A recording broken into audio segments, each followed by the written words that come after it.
In this week's About Your Retirement, of course, we have Jim in right before the holiday week, but you're always here. Jim, last week you talked about adding a living space to homes for aging parents. We are making plans to do that for my mom, but need to know more about some of the design features you think are important. This is what they want to know. And this really is very important. It is, and it's interesting that since we started talking about these, I've been stopped a couple of times at stores and all, people asking questions. And last week, just as a quick reminder, we talked about a couple of options that people have when they want to have a aging parent co-live with them, or a housemate or whatever. But most cases, the least expensive is to renovate a space in your existing home. Your second option we talked about was adding on. We're going to show a floor plan today that I've used before that's very successful for that.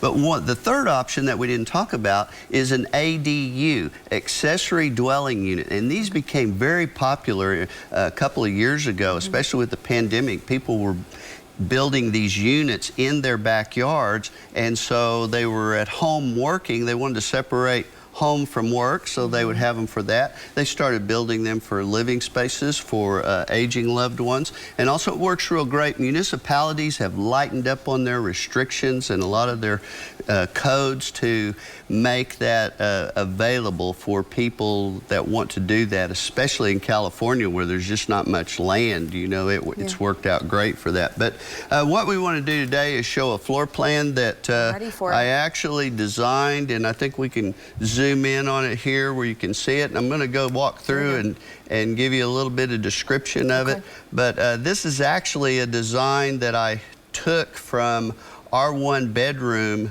units at our assisted living at Wellington Park, and it was an award winner. But this can be easily added on to somebody's home, because you see at the bottom it has a door to go into the house. On the side it has its own exterior door. But the number one thing that I always preach about is the bathroom, and make sure it's got a full 5 foot by 5 foot shower. So no matter what needs arise in the future, you're accommodated. A large walk-in closet, 5 foot by 6 foot in this design. A kitchenette, you need at least a microwave, a refrigerator. And so the bedroom, there's a divider wall between the bedroom and the living room. This makes a great plan where that wall is not there and is open all the way through. Very spacious. This is about 650 square feet. And I know as a kid growing up, a lot of people raised families in 2-bedroom houses that were only 800 square feet. So, you know, we're accommodating for a lot of easy living and accessibility in something like this. And this is something that you could do very simply. Yeah, space is important. That's for sure. Well, thanks so much, Jim. And don't forget, you can get more retirement advice on Jim's other show, Watch Baby Boomers in Action, every weekend on News 9 and News 9 Plus. And for more information, visit news9.com/retirement.